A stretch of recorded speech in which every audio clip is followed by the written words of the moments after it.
So in today's video, we are here at Park City Mountain Resort, Park City Mountain Village Bayside, not Canyons Village Bayside, and I'm going to teach you how to navigate the mountain like a pro. All the hacks you need to know about how to get around quickest to get the most out of your day. So it's 9:07 on a Monday, it's 12 degrees out, and the parking lot's almost full.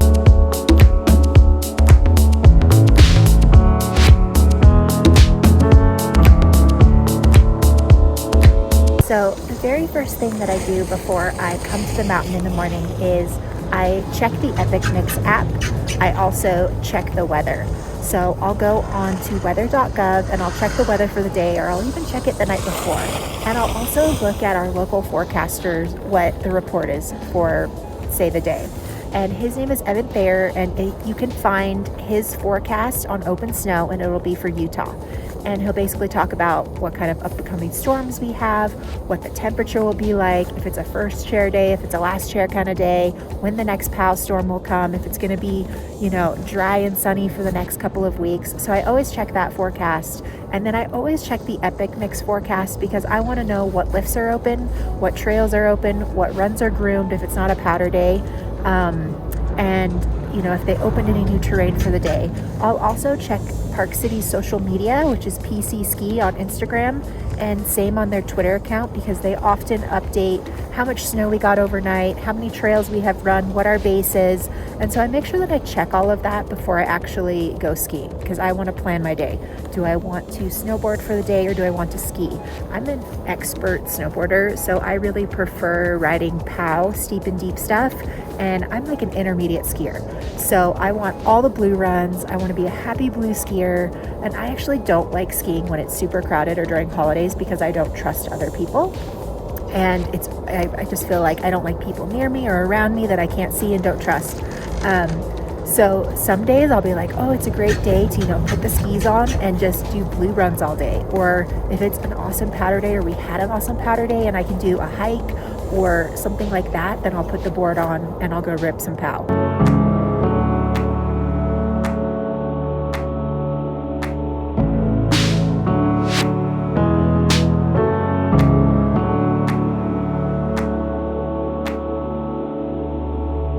Come to Utah a lot, you come to Park City a lot, you ski Park City a lot. I don't know, maybe you're a local, maybe you're a second homeowner, you have a vacation property here.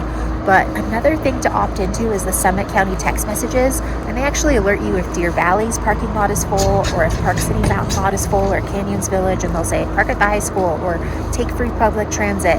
And they also have updates about Summit County and what's going on, especially with the pandemic. And if we just got, another 45-day mask mandate. So when you're inside, they want you to have masks on. So it just keeps you up to date with what's going on in Summit County and kind of the town and what to expect, especially if you're traveling here, or if you get up late and you can't get to the mountain when you want to get to the mountain. And then it kind of sends you a text message that says, hey, it's full, but don't bother trying to find parking, just take transit. And you can plan your day a little better.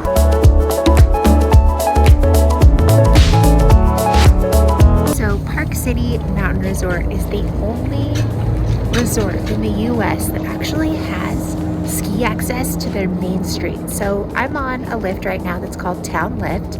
It's incredible because if you're staying on Main Street, where all the hundreds of restaurants are to choose from, all the high-class luxury shopping, you can basically just ski from the middle of town up to the top of the mountain. And I know a lot of tourists really love that, and that's something that makes Park City really special and Park City Mountain Resort really special, because other places don't have that.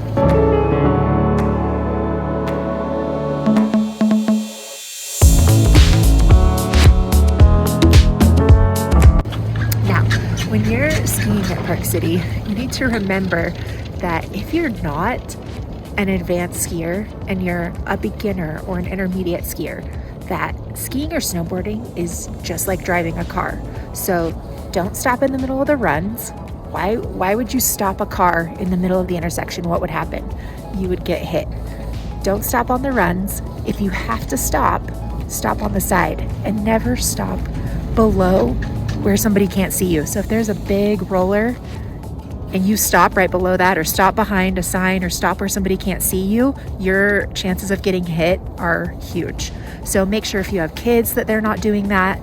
And I don't know what it is, but when people come to the mountain, they lose all sense of their common sense. They lose it. And it goes straight out the window. People are stopping in the middle of the run. People are cutting each other off.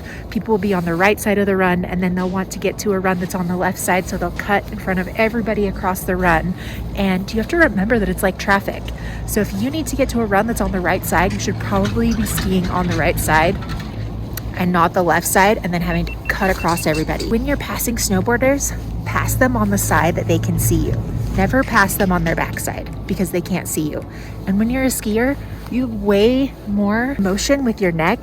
Use it. Whenever you're moving or looking to cut across or looking to cut somewhere, use your head. Don't just have tunnel vision and start turning, because chances are we are very, very busy and you'll get hit or you'll cause an accident, and we don't want anybody to get hurt.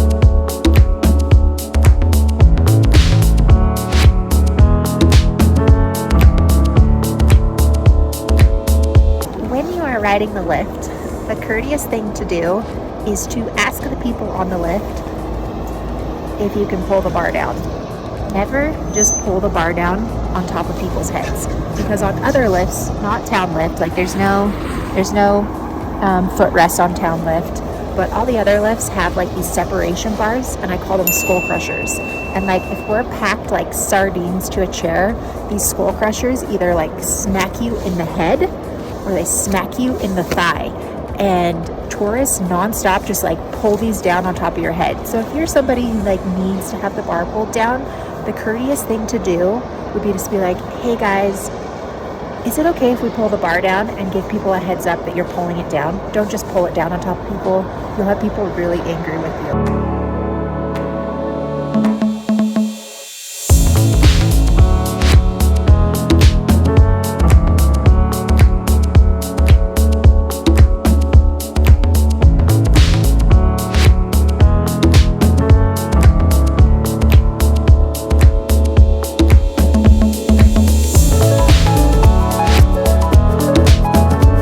So what I like about the canyon side is that you've got the colony, right? These are, I don't know if you can see that, probably a $45 million, $25 million house over there.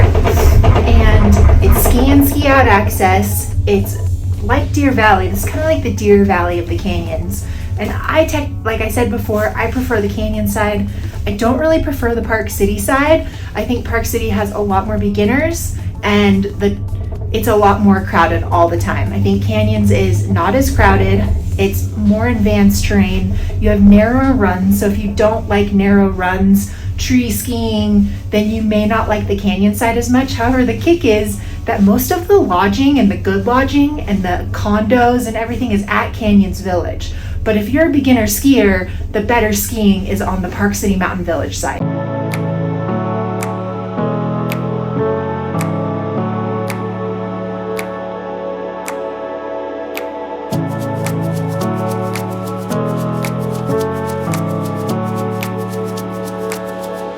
The worst runs on the Park City side is Home Run, and the worst run on the canyon side is Chicane. And that's because it's where all the beginners and everybody, the entire masses, get funneled down that run, because in order to get to the bottom, those are the runs that you have to take. So it's loaded with beginners, and then it's also loaded with experts who are coming in fast and furious and doing hot laps and just trying to get down to their car. So watch out for those runs. They're really crowded. We're on the Quicksilver Gondola right now. This is the big connection that connects Canyons and Park City to each other. And you'll definitely, when you're planning your day, you want to be mindful, because if it's a really windy day, this might not run. Like this might not run at all. So if you're on the canyon side, you could very well get stuck on staying on the canyon side and not be able to get to Park City. So if you have friends that are on the Park City side, just keep that in mind when you're planning your day, unless you go down, take the bus, and get bus to the Park City side. And that happens a lot. Canyon side will actually go on Windhold because it's a little higher in elevation. You either have to take the Orange Bubble up or the Red Pine Gondola up. And if those are both on Windhold, then the Canyons Village is on hold and you're not getting to any of those lifts. So a lot of times they'll bus people from the canyons to the Park City side. Now, if you're on the Park City side and everything, usually there aren't as many lifts that go on Windhold, but there will be a few, but you won't be able to get from Park City side to Canyon side if the gondola is on hold.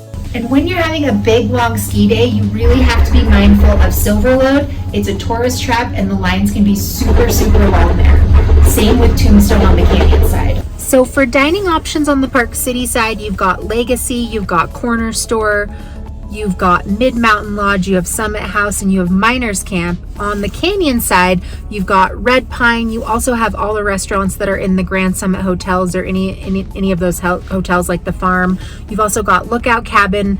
There's the Sun Peak Lodge, and then there's Cloud Dine, and then there's also like a little barbecue shack by Tombstone.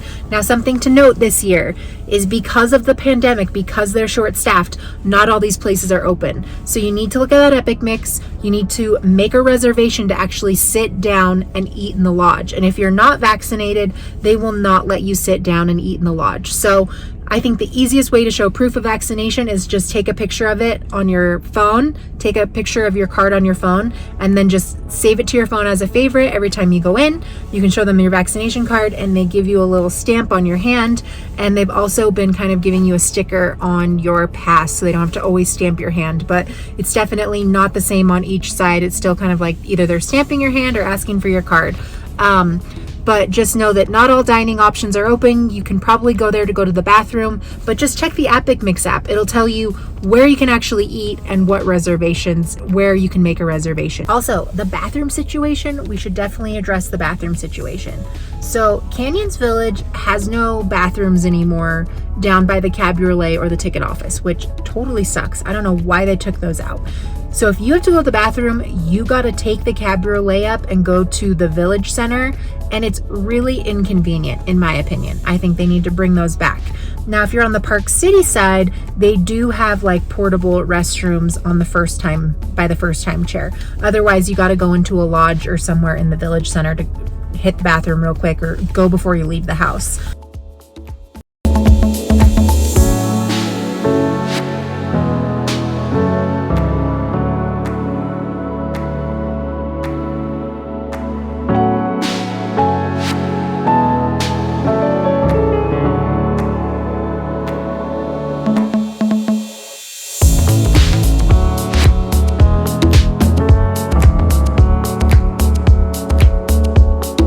So unfortunately, if I had to give Park City a rating this year out of 5 stars, I would literally probably give it 3. It hasn't been the best year, and that's a lot due to the fact that we have a pandemic going on and that our seasons are really dependent on how good of a snowfall we get, right? So if it doesn't snow, sometimes the season can be a struggle, especially with the pandemic, and you can't get staffing here. You can't find people to groom the restaurants. You can't find people to groom the runs. You can't find people to run the restaurants. You can't find people to run the lifts. You can't find people to basically get the mountain operating at full capacity. So unfortunately, like this year, I'm giving it 3 stars.